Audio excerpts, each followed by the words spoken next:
Kita jumpa kembali dalam program televisi Yepta Blessing Center. Saya Pendeta Joy Marolop Simanulang dari Batam, Indonesia, akan menyertai Anda beberapa menit di masa yang akan datang. Saya percaya para pemirsa yang mengikuti program televisi Yepta Blessing Center ini adalah orang yang istimewa dari antara orang yang teristimewa, orang yang terpilih dari antara orang yang terpilih, yang mengikuti program volume yang ke-21 ini dengan judul Rahasia Kebahagiaan Sejati dengan tema ajaran yang sesat. Tentu saja di muka bumi ini orang-orang yang berjalan dalam kesesatan, hidup dalam kesesatan, berpikir yang sesat, tentu hidupnya tidak akan pernah bahagia. Makanya dalam volume yang ke-21 ini kita akan membahas bagaimana hidup kita terbebas daripada jalan yang sesat. Para pemirsa televisi Yepta Blessing Center dimanapun Anda berada pada saat ini yang dikasihi oleh Tuhan Yesus, saya sebelum memulai program ini selalu menyampaikan berita yang paling hebat di alam semesta ini. Berita apa itu? Demikian beritanya, bahwasanya Tuhan yang telah menciptakan langit dan bumi ini telah datang menjadi manusia, diam di antara manusia. Namanya adalah Yesus Kristus. Dia tidak pernah berubah dahulu, sekarang, sampai selama-lamanya. Dia berkata, "Aku adalah Alfa dan Omega, yang telah mati dan bangkit hidup, dan segala kunci maut, kerajaan maut, semua kunci di alam semesta ada di tanganku." Itulah Yesus Kristus. Kemudian dia melanjutkan, dia berkata demikian, "Walaupun dosamu merah seperti krimiji, akan putih seperti salju jikalau engkau datang bertobat kepada aku." Artinya siapapun yang merasa dirinya berdosa, membutuhkan Yesus, Tuhan mengampuni sempurna. Demikian dilanjutkan lagi, "Datanglah kepadaku yang berbeban berat, letih dan lesu, aku akan memberikan kelegaan kepada engkau." Artinya apapun masalahmu hari ini, kalau datang sama Tuhan Yesus tidak akan pernah dipermalukan. Dia akan memberikan jawaban dalam hidupmu. Dilanjutkan lagi demikian, "Oleh bilur-bilurku di atas kayu salib, aku telah menanggung semua penyakitmu, kutuk-kutuk dosa yang dibuat oleh iblis, oleh neraka. Dan bila engkau percaya, bila orang berkata mustahil engkau disembuhkan, maka oleh bilur-bilurku engkau disembuhkan jikalau engkau percaya." Artinya para pemirsa dimanapun Anda berada saat ini mengikuti program ini, jikalau engkau sakit, maka hari ini jikalau engkau percaya, engkau akan disembuhkan oleh kuasa bilur-bilur Tuhan Yesus. Para pemirsa dimanapun Anda berada saat ini yang mengikuti program televisi Yepta Blessing Center ini, di dalam kehidupan ini, suka atau tidak suka, kita akan menghadapi yang disebutkan dengan ajaran yang sesat. Tentu saja kita tidak boleh menghakimi orang lain. Ya hidup orang lain, ya hidup orang lain. Hidup kita, ya hidup kita. Namun saya sebagai pendeta akan bersharing dengan Anda bahwa kebahagiaan dalam hidup ini ditentukan dengan ajaran yang benar. Bahagia dalam hidup ini, bahagia dalam kekekalan. Tentu saja jikalau seseorang berjalan dalam kesesatan, dalam hidup ini tidak bahagia, apalagi dalam kekekalan, tentu dia binasa. Lalu para pemirsa bertanya buat saya, "Lalu Bapak Pendeta Joy, apa hubungannya dengan sering-sering pada hari ini?" Saya mau menyampaikan ajaran sesat itu. Ada beberapa hal yang dilanggar dalam kekristenan. Ada 3 kunci untuk mengerti, membuka rahasia kesesatan dalam Kristen. Kita tidak boleh menghakimi orang lain. Silahkan dia mempunyai ajaran, keyakinan, dan kepercayaan apapun. Itu adalah demokrasi, hak asasi manusia internasional. Namun Paulus berkata demikian dalam Galatia pasal yang pertama ayat 6-10. "Begitu lekasnya engkau berbalik daripada Injil yang benar kepada Injil yang palsu. Sekiranya ada pun seorang malaikat dari surga turun di muka bumi ini memberitakan Injil yang lain, terkutuklah dia." Paulus berkata Injil yang diberitakan itu adalah Injil yang benar. Lalu apa itu Injil yang benar? Yang pertama, dia adalah berpusat kepada Yesus Kristus. Paulus dahulunya adalah seorang pendeta dalam agamanya yang dahulu, namun hidupnya ganas dan garang. Setelah dia berjumpa dengan Yesus dalam Kisah Para Rasul 9, bertemu muka dengan Yesus, hidup Paulus diubah. Dia mempercayai Yesus itu adalah Tuhan, tidak sekedar nabi atau rasul. Karena itu, dia memberitakan Yesus itu adalah Tuhan, berpusat kepada Yesus. Itu adalah ciri ajaran yang benar yang pertama. Saya ulangi, yang pertama, berpusat kepada Yesus Kristus. Ada apa rupanya dengan Yesus Kristus?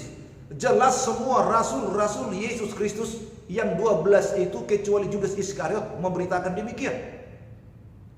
Bahwasanya Tuhan telah menjadi manusia, diam di antara kita, namanya Yesus. Itulah dia Yesus. Kemudian dia memberi contoh teladan hidup, bagaimana hidup kudus, hidup benar, tulus dan jujur murni. Yesus melakukannya, tidak hanya mengajarkan, namun melakukannya. Terus apalagi? Dia berkorban di atas kayu salib dengan sangat menderita untuk menebus dosa umat manusia supaya diselamatkan ke surga. Dia lakukan dengan tulus. Apalagi? Kemudian dia mati. Setelah mati bagaimana? Bangkit pada hari ketiga. Setelah bangkit pada hari ketiga, dia menunjukkan kepada setiap manusia yang percaya bahwa dia berkata demikian. Akulah kebangkitan dan hidup, barang siapa percaya kepada aku walaupun sudah mati akan mendapatkan hidup yang kekal. Artinya Yesus adalah pemilik surga, memegang kunci surga, dan siapapun yang percaya kepada Yesus pasti mati masuk surga. Itulah Injil yang berpusat kepada Yesus Kristus. Itulah yang diberitakan oleh Paulus, itulah yang diberitakan oleh Yohanes dan rasul-rasul yang lain. Itulah Injil yang dikatakan oleh Paulus, Injil yang kuberitakan, tidak ada yang lain. Yesus adalah Tuhan, Raja dari segala raja, Tuhan pencipta langit manusia yang telah datang menjadi manusia. Itulah dia berpusat kepada Yesus Kristus. Kalau ada ajaran tidak berpusat kepada Yesus Kristus, tentu Alkitab berkata sesat. Catat, bukan saya yang mengatakannya sesat, Alkitab mengatakan demikian. Nomor 2, bagaimana ciri ajaran sesat itu? Perhatikan, keluar atau melangkah dari kasih. Dengan kata lain, tidak memiliki kasih. Paulus berkata, sekalipun aku mempunyai iman yang sempurna, mengerti bahasa-bahasa malaikat, sekalipun aku memberikan diriku dibakar demi iman, demi Tuhan, dan seterusnya, kalau aku tidak mempunyai kasih, aku adalah tong kosong nyaring bunyinya. Alkitab jelas mencatat, kasih itu adalah terbesar di dalam hidup orang-orang percaya. Yang abadi selama-lamanya ada 3, iman, pengharapan, tetapi yang kekal adalah kasih. Itu maka firman Tuhan berkata, kasihilah Tuhan Allahmu dengan segenap hati, segenap jiwamu, itu yang pertama. Dan yang kedua, kasihilah sesama manusia seperti dirimu sendiri. Dan firman Tuhan berkata, bukan setiap orang-orang yang berseru-seru Tuhan, Tuhan diselamatkan, namun yang melakukan kehendak Bapa. Apa itu kehendak Bapa? Yang pertama dan terutama adalah kasih. Di dalam kitab Wahyu Yohanes mencatat ada 7 gereja, 7 macam-macam karunia dalam gereja, dan banyak lagi hal yang lain. Namun harus diterima satu dengan lain, saling menghormati, saling mengasihi, menganggap orang lain jauh lebih utama. Lalu kalau kita menganggap diri kita yang benar, yang lain tidak benar, melangkah dari kasih, tersesat. Ukurannya gereja, agama, kepercayaan, iman adalah kasih. Itu adalah yang disebutkan dalam 1 Yohanes pasal 2 ayat 7 sampai 11. Barang siapa membenci saudaranya sampai saat ini, dia ada di dalam gelap. Artinya binasa. Kita harus mengasihi saudara kita yang lain. Terlalu kecil Yesus mati di atas kayu salib hanya untuk menebus satu organisasi gereja yang berjumlah 1 juta, 2 juta, 3 juta dan lain-lain. Dia menebus semua gereja. Bumi ini ada 7 miliar penduduknya. Kurang lebih 3,5 M adalah orang Kristen, orang yang percaya kepada Yesus. Kita mengasihi semua tubuh Kristus. 7 gereja itu dikasihi dengan baik.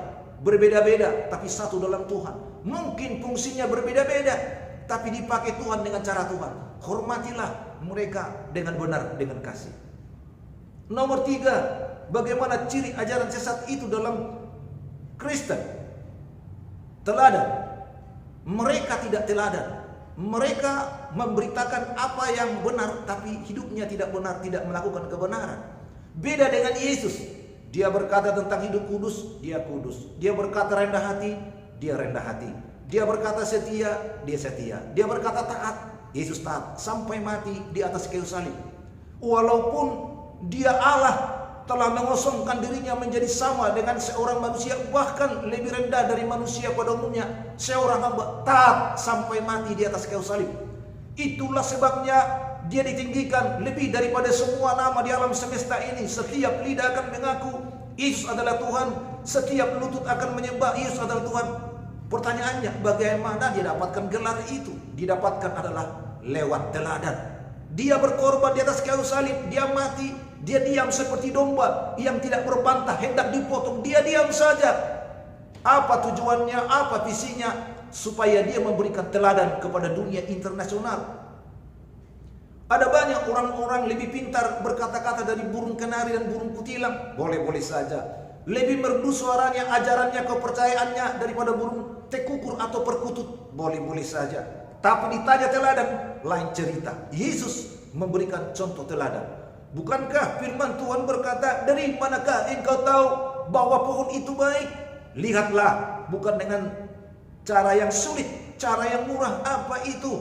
Cara yang mudah, apa itu? Cara yang simpel, apa itu? Buahnya. Pohon itu dilihat daripada buahnya.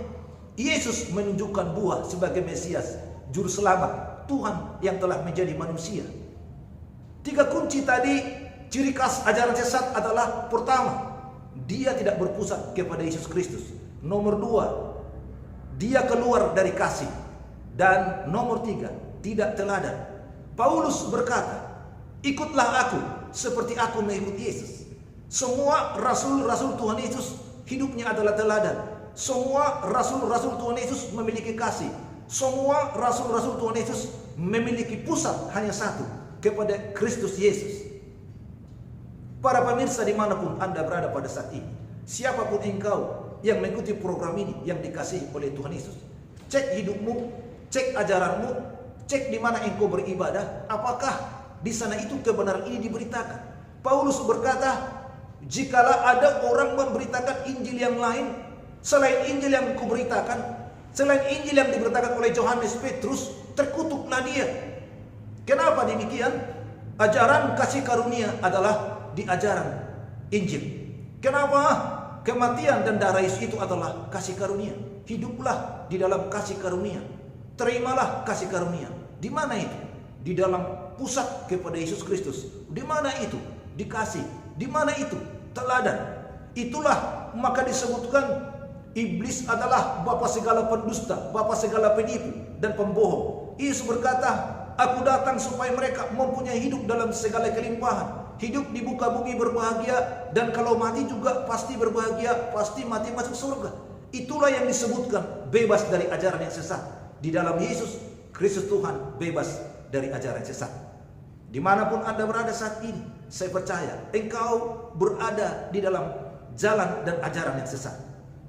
Akhirnya, di akhir program ini, bagi para pemirsa dimanapun Anda berada yang ingin diselamatkan supaya engkau mengalami kelahiran baru pertobatan, ikuti doa saya yang sederhana ini. Katakan demikian: Tuhan Yesus, Tuhan Yesus, masuklah di dalam hatiku, masuklah di dalam hatiku, dan ampunilah semua dosaku, dan ampunilah semua dosaku, dan tuliskanlah namaku dalam kitab kehidupanmu, dalam kitab kehidupanmu di surga yang kekal, di surga yang kekal.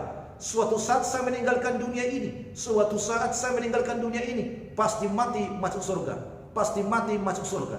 Dalam nama Tuhan Yesus, dalam nama Tuhan Yesus, saya berdoa, amin. Selamat bagi Anda yang mempercayai doa ini. Jadilah padamu sebagaimana imanmu. Satu orang yang bertobat di muka bumi ini, maka ribuan malaikat-malaikat Tuhan bersukacita di surga. Itu adalah berita yang paling hebat di alam semesta. Para pemirsa, yang terakhir, Anda yang membutuhkan kesembuhan, pertolongan, jawaban mujizat atas penyakit, atas masalah hidup, rumah tangga, studi bisnis, dan yang lain-lain. Bila engkau percaya, angkat tangan kanan di atas seperti ini, taruh tangan kiri di dada. Saya akan berdoa bagi Anda. Saya berdoa, Bapa di surga, dalam nama Yesus, setiap orang yang mengikuti program televisi Yepta Blessing Center ini, berilah kesembuhan, berilah jawaban atas masalah pribadi, ekonomi, keluarga, dan lain-lain. Yang mustahil bagi manusia, bagi engkau tidak ada mustahil. Di dalam nama Yesus terimalah mujizat, di dalam nama Yesus terimalah kesembuhan, dalam nama Tuhan Yesus, amin. Saya percaya jikalau engkau mempercayai doa yang sederhana ini, kita bersepakat, 2-3 orang di muka bumi bersepakat, Tuhan hadir. maka jadilah padamu sebagaimana iman. Akhirnya, di akhir program ini saya Pendeta Joy Marolop Simanulang dari Batam, Indonesia berkata kepada engkau, sampai jumpa dalam program yang sama dalam pelumai berikutnya. Tuhan Yesus memberkati Anda.